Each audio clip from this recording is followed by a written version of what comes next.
Elizabeth Zott, Brie Larson, the intrepid heroine of Apple TV+'s Lessons in Chemistry. Perfection is the ultimate goal. By the time we meet her, she's made the same lasagna dish 78 times, each time with subtle and meticulously documented tweaks, in pursuit of a recipe that can't possibly be further improved upon. As evidenced by his obvious delight as Calvin, Lewis Pullman sinks his teeth into her latest effort, though a dish doesn't need to be perfect to be pleasurable. Neither does a TV series. Lessons in Chemistry is far from flawless. Even those, like me, who've never read the Bonnie Garmus novel on which it's based will be able to feel the seams where the source material and the adaptation do not quite mesh. Nevertheless, it's worth tucking into thanks to an endearing cast, witty dialogue, and easily digestible themes. Lessons in Chemistry is at its sharpest and sweetest in its first 2-hour-long chapters, which set up the romance whose consequences will reverberate through the next 6.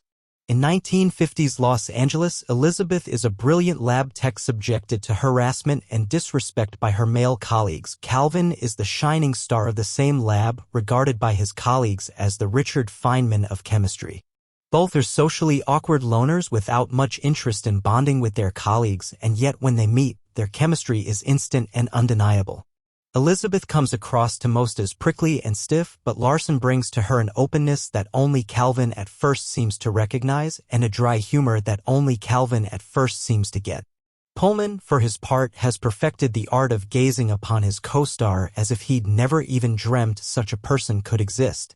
Before long, the pair have settled into a blissful partnership, working together, living together, raising an adorable dog named 630 together.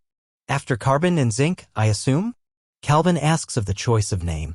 Unfortunately for them, Lessons in Chemistry takes as one of its major themes the unpredictability of life. And so by the 3rd episode, Elizabeth, who had rejected parenthood in favor of her career, finds herself jobless and single with a new baby girl named Mad, so named because when Elizabeth was trying to come up with a name, the nurse suggested she just go with what you feel right now.